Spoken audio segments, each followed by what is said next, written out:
Welcome back, Gregor. It's nice to be here, George. Hell yeah. Like to show off one of my recent purchases. Oh, Got me a hold on. You know, it's Fellows. funny. I can't even see the purchase. Hold on. I got you covered up because I didn't want to have to look at your face in the browser. Let's see How here. dare you? How What, dare what, you? what do we have, George? Let me see this. I don't want to Oh, spill it's on nice. myself, but I got that platinum copper on the I bottom. can't got find platinum mine. copper. Is wanna mine's know? packed up? You want to know why you can't find yours? It's Because it's packed in up my with all the other it's in shit. my garage.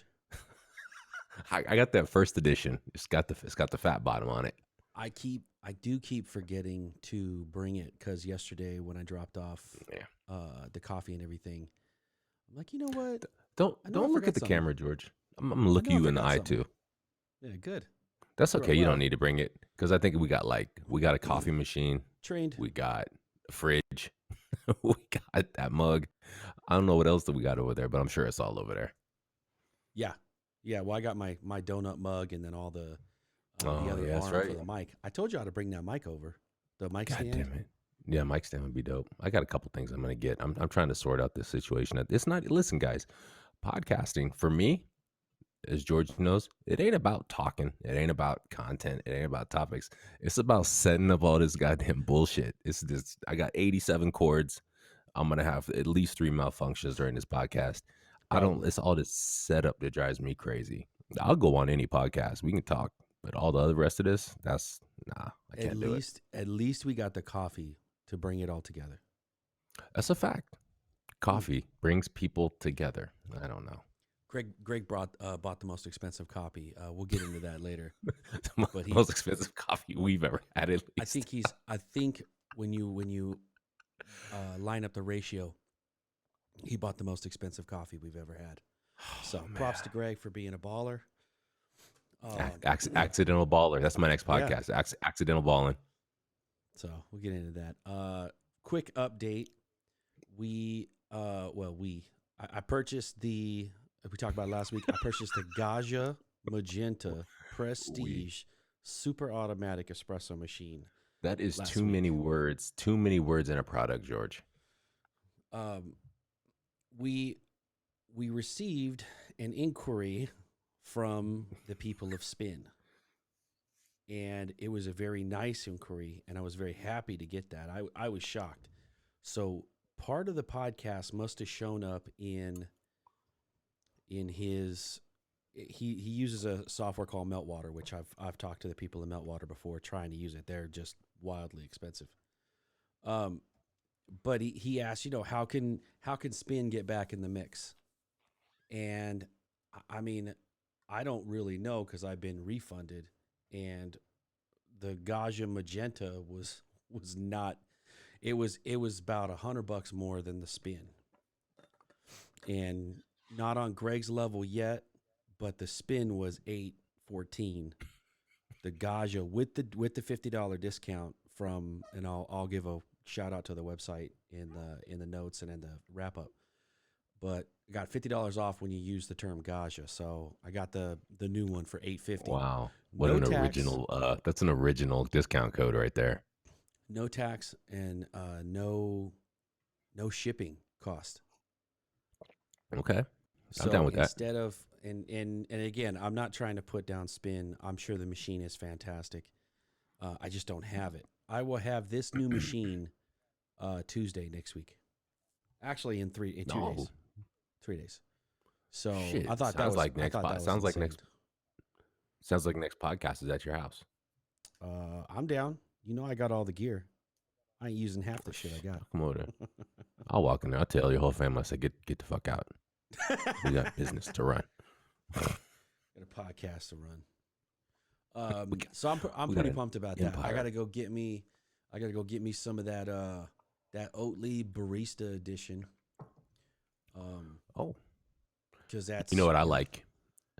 I keep that picnic on deck. Who? Picnic. It's not a oat milk. It's like a coconut and I don't know what's in it. MCT oil's got all that good stuff. That's too much. So that's too much. It's pretty nice. It's pretty nice though. I'm gonna bring it over. I'm gonna bring you one so you can try the difference. I'm gonna check it. I'll have to check it out. I'm kind of excited because now, look, this machine is definitely the lazy man's dream, because I don't have to. I don't have to texture milk. I don't have to do all that. I don't have to fold it in. I don't have to do anything. I just push a button. I am kind of hyped about that cortado. So, Okay. if you ain't doing nothing next week, and I'm taking the week of Christmas off, so What? roll over. Yeah, Why do you get to take the week of Christmas off? you know, got stuff going on. Work hard all 51 other weeks of the year. Okay. Well, I'll be working for everybody else, just in case y'all. Anybody need me to cover their work shift, I got you. Cash you inside. Cash me inside for sure. This week on Thursday night, I went and saw a comedian at the Encore Theater inside Encore and Wynn. So for those who don't know, it's a hotel down here in downtown, or actually the Strip. Nate Bargatze, and I'm probably not saying his name right, even though I heard it said like 2 different times at the show. He had a little person open for him, and it's so funny because the little person was a comedian as well, and dude was funny, and he has a bit in the opening of his act where he says people come up to him and try to tell him where they think they've seen him before, and literally right now I'm like, God, what the hell movie did I see him in? Because I literally can't remember what movies in. But he was in I've some seen him. movies. He was in some. But the dude is funny, and it's not like Nate or his opener.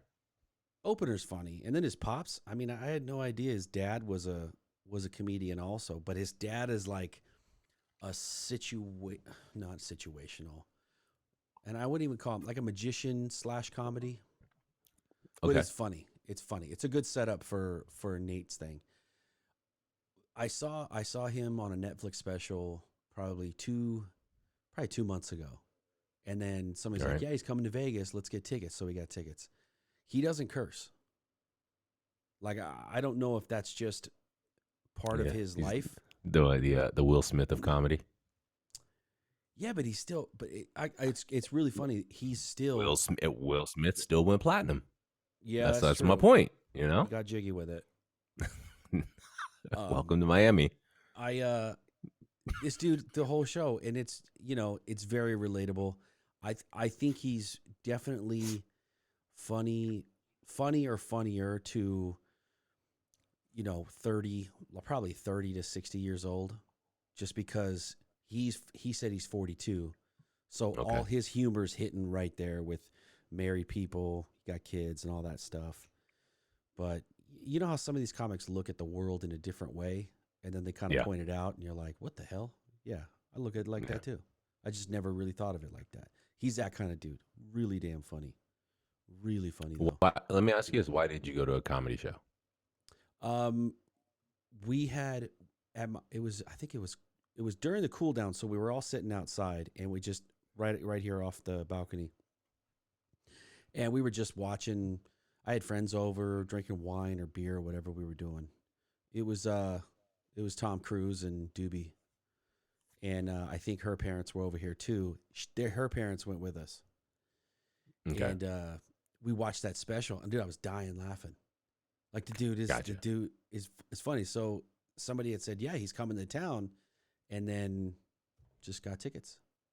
So all right, that's what I just wondered, because I told you I went to, was it 2-3 years, 2.5 years? It was 2 years ago basically, when we went for Jody's birthday to go see Chris D'Elia, and then he got canceled. Then he got canceled after that. He sure did. He's back though. I was like, he had some.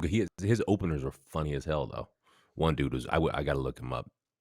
He was hilarious though. He's back, but he's back. Can you imagine? But I was thinking this the other day. Remember how like his whole premise, his whole podcast was like dragging people through the mud to hit the news cycle, basically. Look at this fucking senator, like, and he would just drag somebody. Could you imagine if he like dragged you, and then like just the smile on your face when you saw his ass got dragged through the media cycle? That's why it's got to be tough as a comedian. Like your shit has to be out there on Front Street in order for you to really be able to then turn around and try to put everybody else's shit out there, right? And like drag them. Because part of being a comedian is it's got to be that self-deprecation up front and be like, hey, He's doing that now. He didn't do that before. Like that's what I'm saying. That's my You point. never heard him talk about his addictions. And when I say that, I'm not going to put all his shit out there, but it wasn't drugs and alcohol. So No. but he openly talks about it. He actually openly talks about the drugs he's on. Have you seen some of the weird stuff he's doing on YouTube? He did like this. No, I listen to. He did like this coffee with Chris segment where he went to 4 different coffee shops in LA and his cameraman followed him around. I don't like how he's trying to bite our style. Yeah, he wasn't. He probably saw this. So. He probably listened to our podcast before we went video. That's obvious. No, anyways, I was just asking why you went to a comedy show because like that never crosses my mind. I always want to go to more of them. I just don't. Okay. For whatever reason, I just don't. My buddy Vince used to go weekly to the Comedy Stop at the Trop. Remember that back in the day? Yep. Vince, I swear to you, Vince used to go like every Thursday night or something. He loved that shit. There's an entire building in the brewery district. I love that that's a thing now. Where's that supposed to be, downtown? Or Henderson? Yeah, but south of Charleston. There's 3 locations north of Charleston, but there's the majority of them are south. Whatever. And there's some good ass beer down there. Well, hold on though. Shit. Of course, but let's talk about this for a second. Why did it take so long? I mean, so like we used to have what was the name of the brewery we had out here years ago, like 20, 30 years ago? They had opened Big Dogs? Yeah, Big Dogs, right? So like that was like the only brewery we had. I've always wondered why it took so long for breweries to take root in a city like this where alcohol consumption is so high. I'll tell you why. Tell me. There were 2 stores, at least 2 I know of in this town. There's only 1 left, where they actually sell these stuff to do home brewing. So you can work with the different pieces to make your own beers at home. That's fine, home brewing. But I'm talking about the breweries themselves. I'm talking about the breweries themselves, like actual breweries, businesses, not home brewing. And that's what I'm getting into. So you got all these home brewers. Shout out to Mojave. That's what I'm wearing today. We see that. Founding member, number 2, in case you don't know. So you got where's these your mug home at? Brewers. Right here. No, your beer mug. Like, where's your beer mug sit at? What case number? Number 2. I'm number 2. Guess why'd you bring that? Why is it number 2? Who's number 3? I don't know, but Tom Cruise is number 4. Yeah, that's what I was looking for. I was trying to get a dig on it. You ever see me post on social media and it says number 2 is greater than number 4? Didn't you say he joined? Didn't he join first or something? Did something happen where somehow you ended up? Oh, okay. No, my bad. Absolutely not. I thought I made the story funnier than it was. Kind of like Todd getting his car before you. Not to derail, because I'm going to get back to the brewery thing. Always to derail. We were out uber safely beer hopping around Astronomy, Craft House, and Bad Beat, which is more Henderson, even though Water Street's Henderson. And we saw Nate. Nate is one of the brewers for Mojave. And he was also happened to be a teacher. First name basis. Of Nolan for like 3 years. And then him and his buddy Griff quit teaching and opened a brewery. Sounds like a rough life. But Griff had won a lot of home brewer awards for his beer. Mm-hmm. So this is a little different. So Water Street doesn't have the same deal going on as the brewery district downtown. The brewery district downtown was doing something like waiving your licensing fees if you had a business plan and a brewery and a location to open up in that brewery district. Damn. So when you're saying, why did it take so long to catch on? Well, if you got people who always wanted to open a brewery and then just so happened to open it and got a $30,000 discount, like that would, if I knew what the hell I was doing with brewing, I mean, and that was my passion, I would give it a go. Yeah, I know what you're saying. I'm just saying it just seems like I don't I can't in my heart believe that like that was the catalyst. It just seems like it took forever, right? Like while we were, for example, like I remember when I think the first time I went to a brewery was I think we were in Seattle. It was like 2000. I was in Seattle visiting my buddy George, by the way, same name. Um, He sounds cool. and we went to Red Hook Brewery up there at the time, and like Red Hook in 2000, 99, 2000, they're like, you know, they were up there with, gosh, who was still independent? Was Sam Adams still independent at that time? I have no idea. I don't know if I was Um, born yet. but like I think at the time Red Hook is kind of like what like a Deschutes is or something right now, right? And I just remember going and I was like, wow, this is crazy. Like this big old building and they serve lunch and it's a brewery and you see all the giant whatever the hell those things are. I just never had been to a brewery, The I was silos or like, whatever. yeah, I was like 26 or whatever. I thought that was like just such an impressive thing to see. And then it come back to Vegas and it just really didn't. I mean, you had big dogs, but I can't say I really loved their beer very much.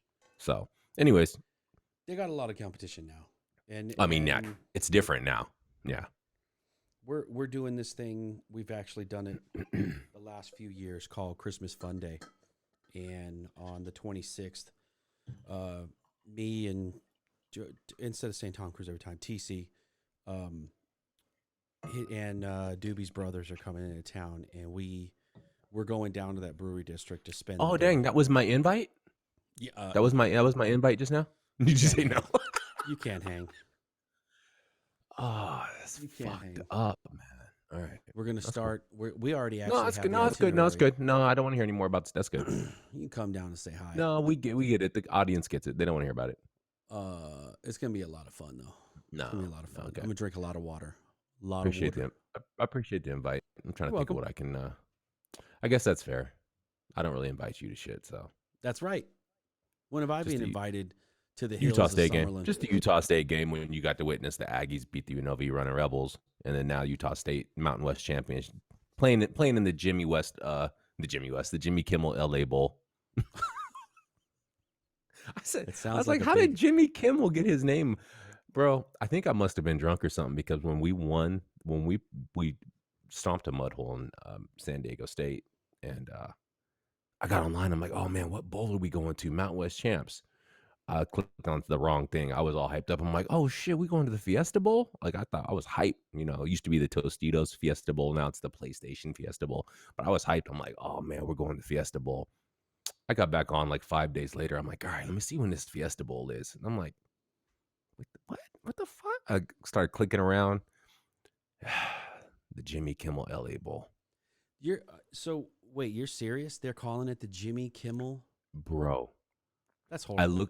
Here's what happened. I looked it up and it said Mountain West champions play in the LA Bowl. I was like, the LA Bowl? I was like, what a terrible name. So then I clicked on That is a terrible it. name. So I clicked on it and it brought me to the website. It's all Jimmy Kimmel LA Bowl. Does Kimmel's company like pay to be a sponsor on that? I don't know how this is working. From what I could gather in my frustrations, I saw that I think his name is on it because I think somehow like a ton of proceeds from it are going to some charities that he chose. So it's like for a good cause, but yeah, it upset me a little bit that we weren't in the Fiesta Bowl. Yeah, absolutely. Good for Jimmy. Happy for him. I saw that all the nightlife peeps are not a lot of people are watching that shit anymore. Young people don't give a fuck about those guys. Late night shows? No. Why? There's YouTube. That shit. That's right. And all their clips are on YouTube. So what do they care? Because they needed to jump in there and try to compete a little bit. Like you said, YouTube Premium is where it's at. I jumped in. I told you I jumped in after you guys were talking about it. I was like, let me get on here, and I hit it on a Black Friday sale. So I got 3 months of YouTube Premium right now. For what? For a Black Friday sale they had. Wait, for free? Yes, for free. Fuck you, Sergio. It's all enjoy 3 months of YouTube Premium. I was like, 3 months. Sergey and Larry. I'm in. So And Yeah. I did do some research, George. You and I were talking about this. I'm like, how do do they still get paid? The creators, like if you go They do. premium and you watch a video, and they do. I don't, again, we don't know exactly what those cuts are, but they're still getting paid, so that's good. I don't know how they chop up my $12, but I No, don't even me care. neither. Me Just I neither. can't wait till they start paying just a drip, so we can come up. Back up the money trucks, baby. That's right. Greg, you wanna get into this fancy ass coffee you got this week? let's let's get into this coffee. So I'm gonna read the coffee notes first, and then we'll get into the minutia, George, like such as cost near the end. This week's coffee is Progeny coffee. We spoke about it before. How we'll reference the Good Foods Awards, and we'll see some of these roasters on there. And we came across a roaster we hadn't uh, sampled yet, and it was Progeny, Progeny coffee. This particular roast is called PIÑITA, not pinata, but PIÑITA. No, it's called Um, pinata. It's got the thing over the end. yeah, but look at the I. It's PINI, not So PINA. it's pinita. Yeah, PIÑITA. No, I'm still calling it So, pinata. so you're What a getting the fucking lie. nya, but you're not getting. It's not it's it. I don't like it. I don't like that extra I in there. Yeah, me neither. Um, this is from Chinchina, Caldas, Colombia. It is a pineapple natural process.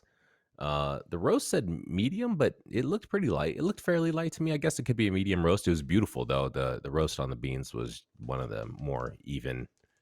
Uh, I don't know, just golden brown, beautiful, even roast I had seen in a Let while. me let me open this massive bag. So I ordered. I got on their website. I ordered this coffee, and it ships and all that, and I get it, and I'm sitting there, and I'm like, oh, the got the alert, your package has been delivered. I was like, let me go to the mail and get this box of coffee. I open up the little parcel locker, pull the box out. I was like, what the hell? There's no way there's 2 bags of coffee in this box. So I walk home and I cut it open, and there's 2 bags in there, all right. I, needing reading glasses, did not know that I was ordering 2 3.7 ounce bags. I thought I was going to get like the traditional 12-ounce bag. So the cost on these is $30 per 100 grams. Um, which yeah, that's almost, yeah, it's like around $90 to $100 per traditional size bag. I So I have I yeah, we have kind next week's bag here. Maybe we'll do a teaser of just for those that that doesn't. don't. Hey, that George, that actually makes it look like it's half the size, and it still is. It is not Well, half the size. keep in mind, there's nothing up here. So when it Yeah, came, there's a it's a little small amount there's a little thing here. sticker. So that's the size of the bag, Were you and impressed that's with how straight that sticker is on the back, holding the flap over? I it's was like, incredible. wow, they got it right on that line. It's incredible. So yeah. So Anyways, money's no object here at Just the Drip. When we oh, picked up please. this Pinita coffee, the tasting notes on this are strawberry, vanilla, and tropical fruity. And what's funny is it is tropical fruity. I thought it was supposed to be a bit more pineapple-y. This is a pineapple natural, and on their website, you can go and look, and it has a YouTube video of the process here. And they harvest these coffee cherries, and they basically ferment them in these tubs with sliced pineapple. So I think that acidity from the pineapple is what helps break down this cherry pulp and give you that fermentation, and to Totes. bring more sweetness into the bean itself. When you open this bag, it is a sugar bomb. It's crazy how much of a that intoxicating sugar scent you do get out of the bag. Um, Brewing it Yeah. up, it definitely did have some pineapple. I would say almost, it wasn't citrusy, but it was kind of a pineapple smell. I think more to the side of acidity than it was really me being able to hone in on the pineapple while it was brewing. Um, with some heat on it still, with it still breathing out some steam. very acidic. And we've talked about this with light roast coffees. A lot of times you want these to cool down because that is, heat is going to promote that any hint of acidity to be a little bit greater than what it really is. And so on the cool down, I mean, I hardly have any coffee left. This is about all I got. I was drinking so much during the setup.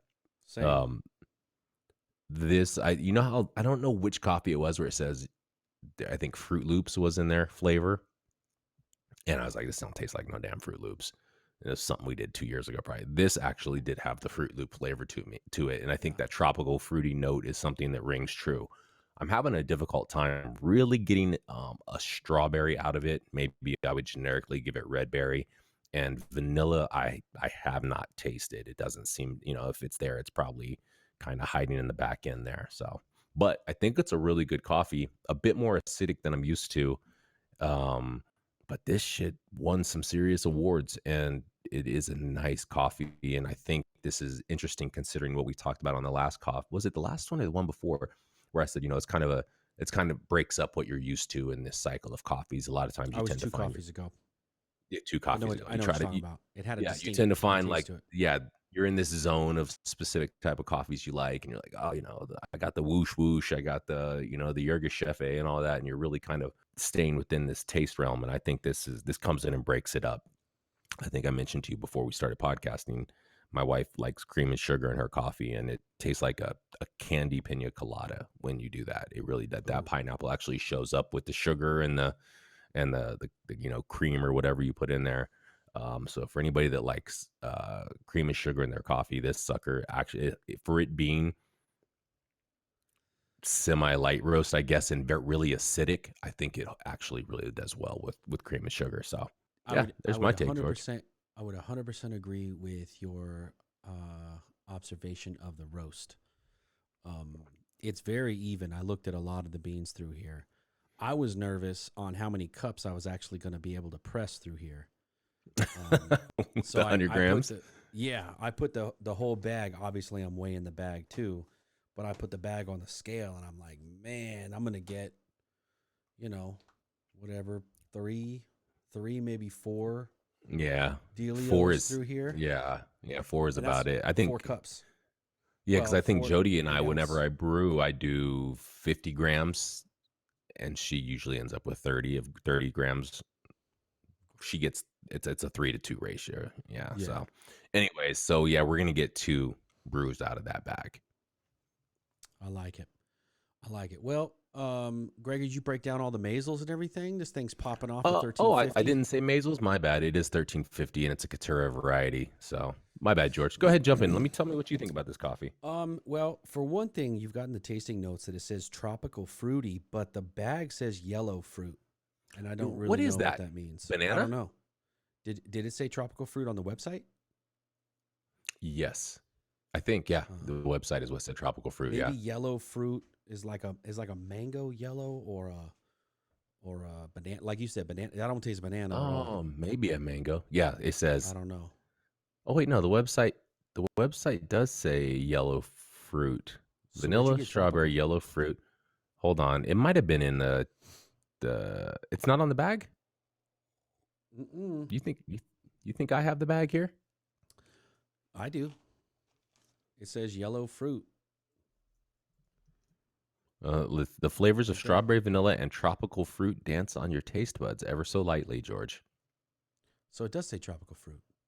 It does on the website. I think it might say it on the very first page where you go to order it is where it says tropical fruity. I don't think they could fit tropical on the bag. So that is a design choice. Here it is right here. It goes. It's on their front page of their website near the bottom where you click on it. Farmers Reserve pushes the limits of coffee and quality, process, and impact. Rare or limited availability. PIÑITA, strawberry, vanilla, tropical, fruity. Yeah, I don't think tropical fit. Kind of what you said. You open the bag up. You take a big old rip off these beans, and you're hammered with fruit. Very, very fruit forward. If you ever go wine tasting and you say, "Ooh, that's sweet," or "that's sugary," or you say fruity, winemakers hate that shit, and they say, "No, we say fruit forward." So whatever. Fruit, I very say I fruit. paid for it. Yeah. Very fruit smell out of the bag. It's delicious, and you do get. I swear these things are candied in a pan because you get that sugary fruit smell. Yeah. I think Fruit Loops was a phenomenal Fruit Loops, Fruity Pebbles, all that good stuff. Yeah. Kind of fit that mold there. I got a new process because I realized my ratio was too strong. I think Gregor put me on game here. I'm only going to give him credit one time for that. So now I'm doing 20 grams of coffee and then putting the water up. And I think I got a pretty good thing going here. What do we figure that was? 15, I think 15 to 1. Mm-hmm. I got to do the math on it again, but I think I was doing close to a 10 to 1, which is a little more concentrated coffee. Maybe It's a bit I was strong. getting good Strong flavor. coffee. Strong coffee, strong dude. I'm so sick of it. After the brew, I got a that fruit smell still there because after the brew, I like to smell the coffee and see what's going on.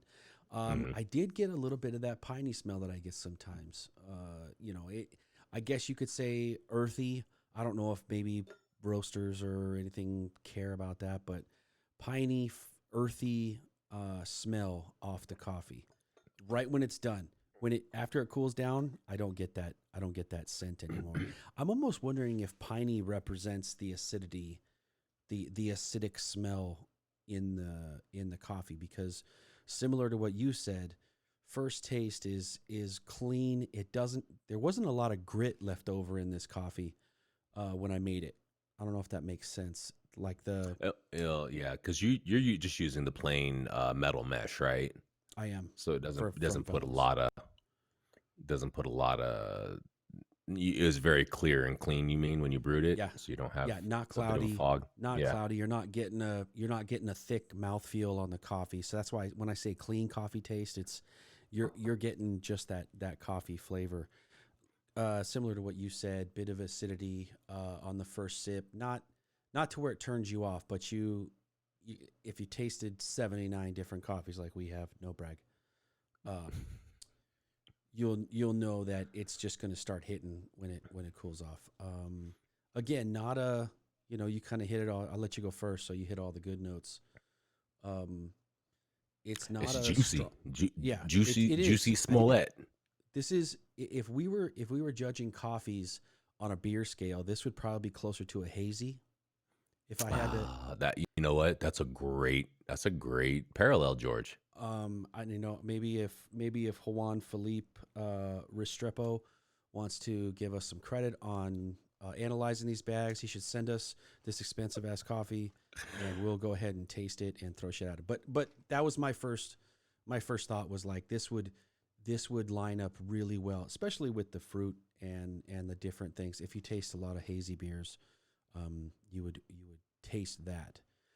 The sugar is natural, like a sugary fruit. So it's not overpowering. I hate sweet. I don't drink soda. I don't drink any kind of sodas, and I can't because the first sip is just disgusting. Like I used to love orange Fanta. I can't drink it. It's just too sweet. It's disgusting. So, cool down.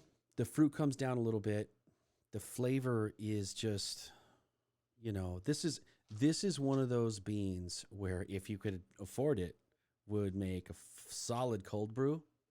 I would love to see what this coffee would come through, but it would cost you $7,000 to have enough coffee to fill up that cold brew. And I only have the cold brewer that we backed that has the mesh container. Yeah. One of these times maybe next week I'll bring it on and I'll kind of show what our setup is there. But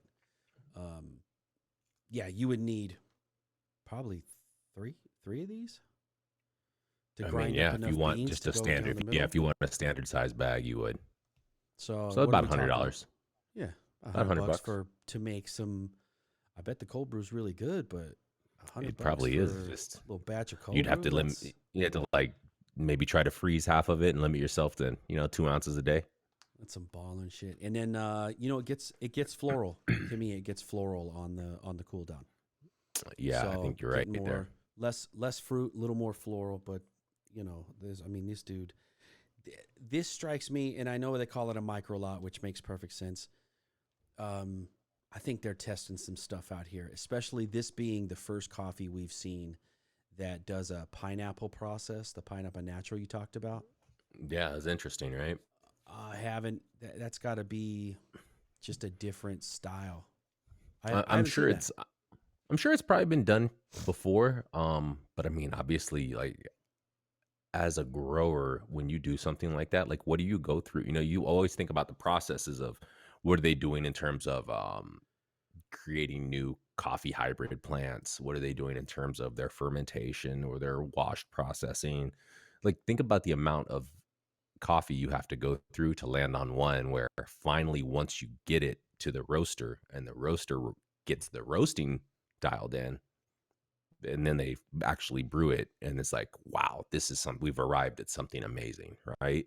There's so many processes along the line. So I think I read on the website this guy, what was his name, Carlos Restrepo or something.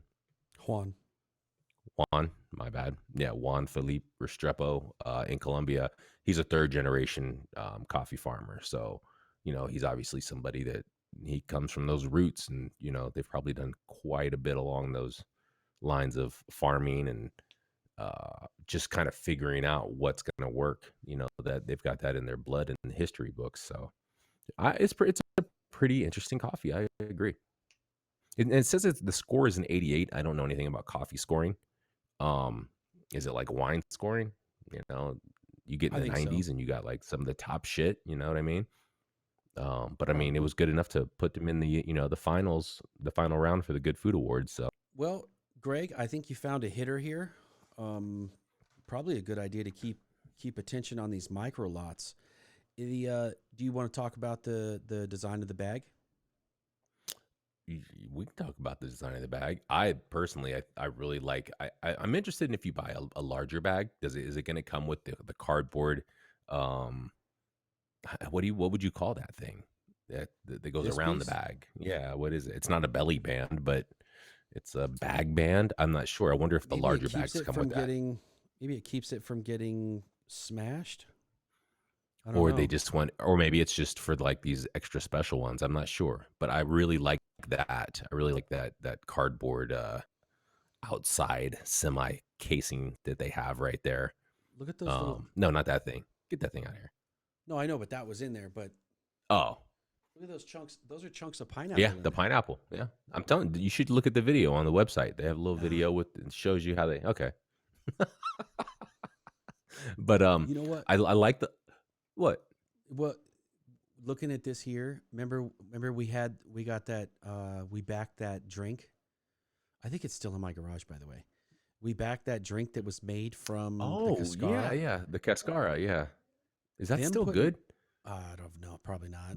It's been there somewhere. We'll have to check it out. But I'll drink it. them putting all this pineapple in with the cascara when they finally scrape it or de-seed it or take the Hmm. coffee out of it. I Right, wonder deep if, pulp.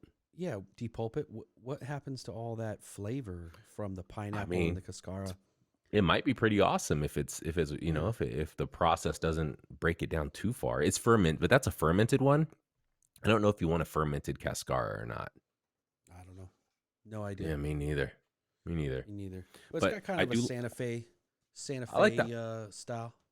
Yeah, I like the hologram stamping on the collateral. That actually really is nice, and I like their logo. I don't know what progeny means. I don't know if that means anything specific, but I do like that logo. It's some simple curved lines inside a diamond shaped square. It's pretty nice.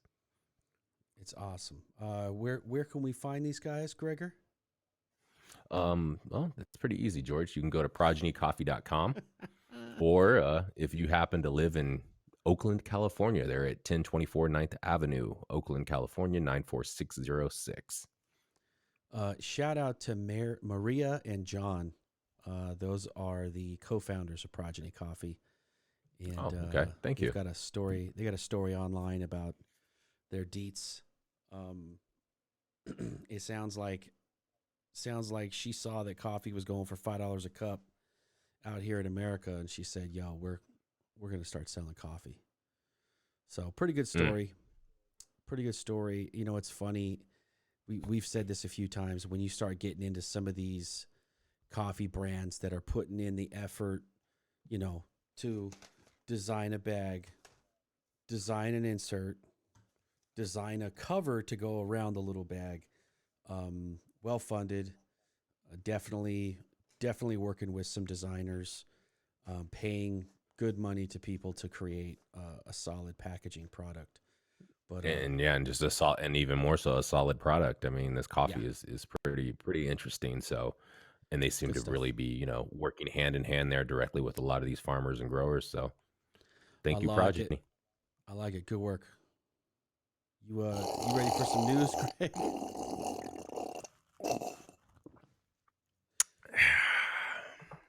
I am ready for some news, George. Good.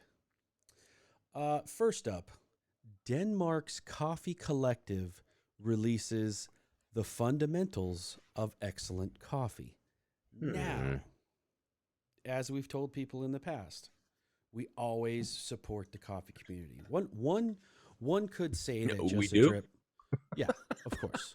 We're spending $100 on bags of coffee to drink on the show, so I would Okay. say we're definitely supporting. I saw this book. I really like the colors and the photography on the book. I didn't get to see the inside, but being holiday season, I went ahead and purchased this book because it's a I believe you got something for Christmas 2 years ago. It was I did. a coffee roasting book. It was basically like how to go from ground zero to start your own coffee company. Yeah. Yeah, coffee table book. So now Mm. I've got this one here. I went ahead and bought one. Are you going to And read it or you just go look at the pictures? I'm gonna look at the pictures. Okay. I'm gonna look at the pictures. Fair enough. Pretty funny. Never really looked into the exchange of Denmark's currency to American currency, but I was like, man, 200 and it says DKK. So I was like, they go by ducats. How's that work? I don't know what they call their. Well, anyway, it was 200. I don't know what that is either. Yeah, the book itself was 239 DKKs. I'm gonna call them ducats. So I'm thinking, oh man, I'm not spending $240 on a book. That sounds ridiculous. It does sound ridiculous. And then it gets even better. So when you break it down and you do shipping, if the book is $239, the shipping is $194. So the shipping is just a little bit less than the actual book, which is That's crazy. So for they can't ship that thing from like a Barnes and Noble around the corner. I have no idea. Anyway, sorry. Go ahead, George. What was your grand total? Total all in 433, and then they don't do a period like for cents. It's Europe. It's Europe. They do 433, 20 ducats. So when we do the conversion, I looked Denmarkian ducats.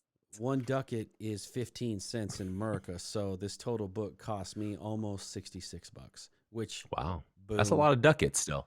It is a lot of ducats, but that's 2 bags. That's 2 bags of Progeny coffee. Within the approximately 300 pages, the book is designed to reflect the knowledge of the Copenhagen-based coffee collective group while also touching on a range of issues from seed to cup. Oh. Notably, the English language version expands. Wait a second. This thing better be the English language version. If this is Denmarkian, I'm done. I hope to God that fucking. It better be. Oh, it doesn't even say it in my order. It better be the English. Could you imagine, anyway, George? The that English would be language so version good. expands the book's explorations of issues related to the coffee industry and sustainability. I like it. I'm gonna have it. I will have it. I think this comes the same day. So Tuesday I'll get the new coffee maker, and Tuesday I'll also get this book. A little reading and a little bit of brewing going on there. I like that. No big deal. No big deal. You know, supporting. I mean, I think supporting the people. You mentioned it, and I think we do need to go visit Denmark. First stop would be Middelfart. Middelfart. Hey, you did look that up. That was hilarious. Bro, that was the first city that like showed up on the map when I zoomed in. I was like, no, it's like there's no way. There's a place called Middelfart. They know what they're doing over there in Denmark. That's my spot. You know. Next up in the news, this was actually kind of cool. You know, if you're trying to save the earth and all that good stuff, can seaweed replace plastic single serve coffee? I mean, sure, but you get these little bags, and I guess you bust them open and make your coffee. Well, this one here, they're starting to make the outside of the bag with some process of taking the seaweed and making the strands and then making a cover for the coffee. and I see it melts, it dissolves for instant coffee packs. Interesting. Right. Pretty wild. So the company is doing this is called Notpla. Not pla. Is it not pla or not pla? Maybe it's not pla. I'm just saying because it says right here, I am jumping all over your story, but it says it's short for not plastic. So would you say not pla or not pla? No, I'm gonna say Nopla. Okay, but that's my dialect. That's my dialect. That's how I get down. As long as it's not Nambla. Yeah, no, that's a bad one. Don't do that one. No, just South Park. Shout out. As first reported, Fast Company, Nopla, short for not plastic, is coming off a hot Series A round of funding led by Horizon Ventures that saw the company raise $13 million. Not ducats, dollars. Yeah. If these were ducats, it'd be a lot of them. Their new packaging is made of processed seaweed, meaning it imparts no flavor, but does add nutritional value via fiber and antioxidants. So here's what's funny about that sentence, George. The new packaging is made of processed seaweed, meaning it imparts no flavor. If anybody's ever had seaweed, that's one of the most pungent, strong flavors out there. You're like, oof! It's like just a little saltwater mouthwash. You know what I mean? I'm not saying it's necessarily bad. You never had seaweed sushi with seaweed around it, or seaweed strips in a package? Shit. I do when they put that thing around the rolls and stuff. I do eat that, obviously. And there you go. My son used to actually, both of them love spam musubi, which I don't like. No. I don't like that wrapper. But then Costco sells packages of just that seaweed wrapper. That shit is disgusting. It's a texture thing for me. We used to buy it and eat it all the time. It is pungent. You get the wasabi ones, it's good because it's just got a hot wasabi flavor on it. It covers up a lot of that salty. Nope. Just freshly brined ocean flavor. Hard pass for me. You save all of that. Everybody give that to anybody else. But I'm impressed, by the way, though, that they could process the flavor out of that. That's interesting to me. Now we're gonna have a seaweed shortage. Seaweed coffee. Obviously, they're raising all this money so they can start creating packaging for other coffee brands. I would like to find out who's going to do this process first, and then source some bags for the show. I would like to find out who's going to do it and if their stock is public, and then jump on that. I think it's a smart idea. Now, you've brought this up before. In this article, it says one of the things that's quite exciting about seaweed is that it can do things that plastic cannot do. You create new behaviors that we wouldn't be able to do with polyethylene and polypropylene. You hate those two things. I know. One of those things is in vape pens. Oh, that's propylene glycol. Propylene glycol is, But people are smoking the hell out of that. Yeah, you really shouldn't be smoking that. Stop it. You heard it here first. Just a Drip breaking it down for you. Stop it. Just the Drip says just say no. Just say no. There you go. You're welcome, everybody. Smoke that natural. Gregor, this next one's from the earth. It's from the earth. No, I want to go back to this plastic real quick. Let's do it. I think this is a good idea, and I would love if they could get it done. I'm not saying necessarily jump into instant coffee all the time, unless you can find a place that really has some good instant coffee to help you out. But if you watch just a couple of videos about recycling, plastic recycling just doesn't happen. Aluminum recycling, I read somewhere like 74% of the aluminum on this planet has been recycled, which that's an impressive number. But plastic doesn't recycle, and the whole little triangle symbol that goes on the bottom of the packages, and it's like a 1, a 2, a 3. Yeah. Those don't necessarily mean it's going to be recycled. It means it's possible, but really all those symbols stand for is the what type of plastic composition that is that creates that package, and that's really it. And it's used as a guise by the plastics company or plastics industry to make you think it's going to be recycled. So therefore, Huh. you'll buy more plastic. You'll buy more things that are plastic, and you'll have less guilt about like, oh man, I bought all this plastic. It's not going to be recycled. So you have the plastics industry that says, hey, look at all these numbers inside of a triangle arrow thing that makes you think it's going to be recycled. And then you have your waste companies that go, hey, we'll pick up this recycling, and then they don't recycle any of that shit. Terrible. Have you ever looked at our recycling here, George, and what they do recycle and what they don't? Greg, I'm constantly trying to save the earth. I don't believe you. I've done extensive research in this, and I recycle everything. Everything. Just the earth. Okay. Yeah, just the earth. Well, It's a new just because you podcast coming recycle out. it, doesn't mean it's getting recycled. That's all I'm trying to say. So let me guess. They dump it all in the same spot. Is all the rest? I of the think shit? I swear to God they dump that shit in the same spot. Probably. There's probably some things they can recycle that they get a good price on. It might be, metals or whatever, but other than that, I think all that plastic is just going straight to the ground. Terrible. It Terrible. is terrible. George, this next story, let me tell you something about it. This is gonna, man, might get canceled for this. Starbucks workers vote to unionize Buffalo, New York store. Word.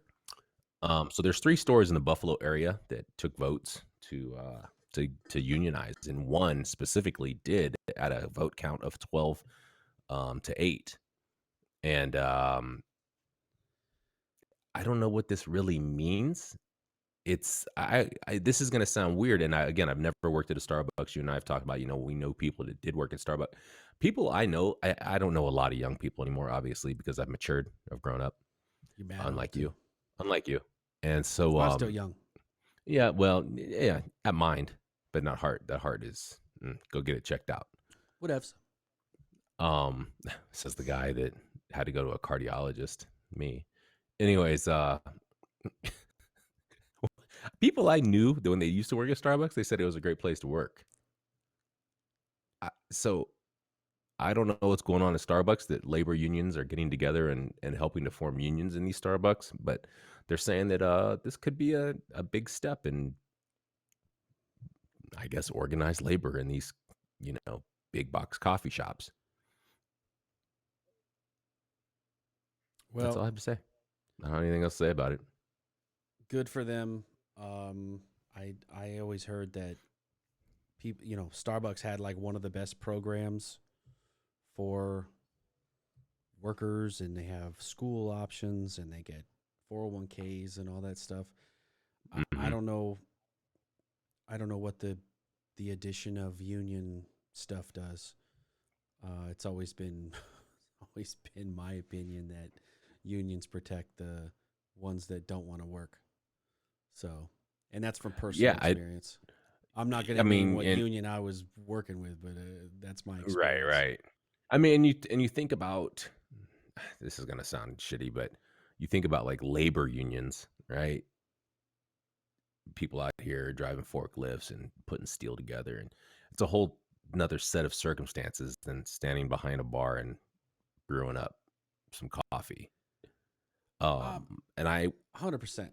You got people who and are like risking life and limb to do shit. right, right, and you gotta you need proper work conditions. You're hanging off a building and welding, whatever together. I get it. I understand, and we understand where the birth of labor unions came from. You go back to the Industrial Revolution, and it was just like, hey, we don't give a shit. I have money. I'm hiring X amount of people. People are poor. They're going to risk life and limb to feed their family, and we don't want to put any type of regulation and medical packages together and all that. Right. Things have obviously changed quite a bit in a lot of industries. Others, I'm sure, are still in shambles. I'm just saying, with somebody who had experiences working in a bar for 3 years at a nightclub, I I never felt like I needed a union. you know, and maybe it's because the money was good and I never felt like, maybe if I was just making $10 an hour, I'd be like, oh, I need to unionize, but never felt like being part of a union was something I had to do. But even though we were on union property, I think we had to pay into union dues. We Oh, never for real? attended. No, yeah, I think so, because we were, I didn't because know that that. nightclub was inside. It was the Rio, which was union property. So I think we still, out of our paychecks, we had to pay into union dues. We never went to, nobody in the nightclub went to a union meeting or was worried about what the union was doing. I think we knew at the time, working in a nightclub, it's like, yo, we're in our 20s. Like, this is what you're doing right now, right? Like, working in a nightclub, you know, in Vegas, and that nightclub's not going to be around forever. So it's kind of a pit stop position. It's not like a Yeah. lifetime bartender type position like you would do in some of these casino floors, or maybe some of the like local PTs or something like that we know is obviously never going to go away. So um, I'm not saying that you can't work at Starbucks for your entire life or whatever. It just seems like an odd. You're not a nurse. You're not a steel worker. I just think it's an odd thing to unionize. Again, I haven't worked at the Starbucks, so maybe I don't know. Maybe it's shit conditions. Maybe they're a terrible company to work for. I've just never heard that before. Great. Good for them. Hey, have fun. You know, these people from Buffalo, I don't know if you can really trust these people from Buffalo. They're Hey, really strange. I'm just saying, maybe it was a terrible place to work or be a part of. I don't understand. I guess my brain is different. Whenever I work somewhere that's shitty, I'm like, you know what, I'm out of here. Let's go get Well, another job. And I know that sounds like light skin privilege, but that's just what I did.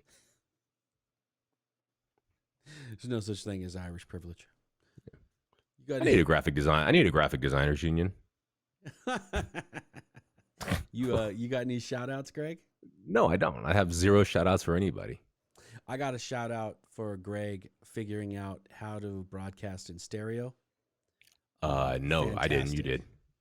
Fantastic setup. We got stereo sound out of Greg. He's not just coming out of the left channel anymore.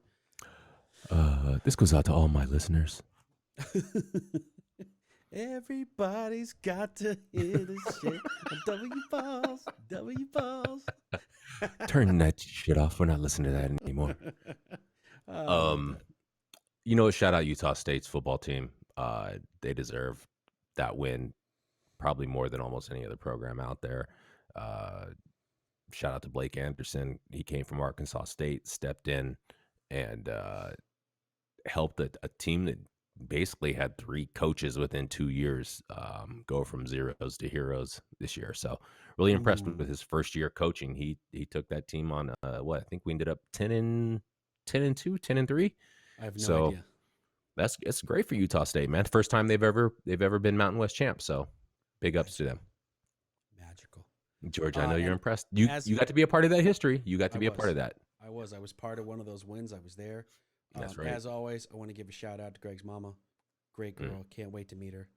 Oh, speaking of Greg's mama, she was calling me, asking me about what's required to go into a Raider stadium for a game. Do you have to have? She's like, do you have to get the clear app? Do you have to have? What do you have to have for vaccination stuff? She's a nurse. She's concerned. I'm not going to ask about her status because that is a personal issue. But you are required to have. Oh, did I say the word vaccination? We getting flagged? No. You had to Not if beep you say that. the word. Okay. You can't say the C word though, right? Yeah, I ain't saying the C word. Right. Okay. Sorry. Anyways. But you have to have the Clear app, and then you have to load your credentials into the Clear app. And it's a very, very strict process. You walk to the front gate, you show your phone, and the dude goes, "You're good," and then you walk by. You have like Instagram on your phone, and you show it to him, and he goes, "You're good."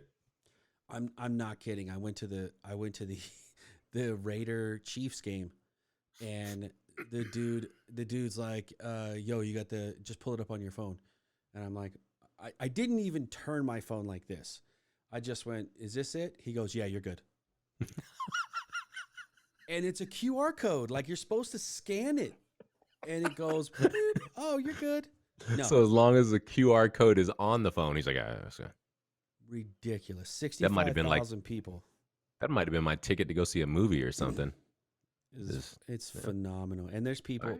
there's people out front trying to slang the, yo, we'll get you, we'll build you a little graphic to put on your phone. They don't even scan it. They just have to look at it. So, dude, you make some money. We make some money, but just put a little template. The internet has given people so many hustles. Yeah. It's insane. It's great. I don't know what that is wild. I need to be there on. I wonder how much they're slinging that for. $20. If I had to guess, $20. Man, you just text, you just do an airdrop of 10, 20 of those in a day, and you're done. Yo, here's my Venmo. Hook me up. That's actually pretty dope. So it's genius. You do like you're saying, you do 10, 15 of those. Yeah, you hang out front for an hour. I mean, you smart. That is smart. That's actually really nice. So all right. We'll droned on enough at the end here. It's good though. Educational. And on that note, make good choices. I'll see y'all next week. You already got a glimpse of what coffee we got. Nah, blur that out. Yeah. Later.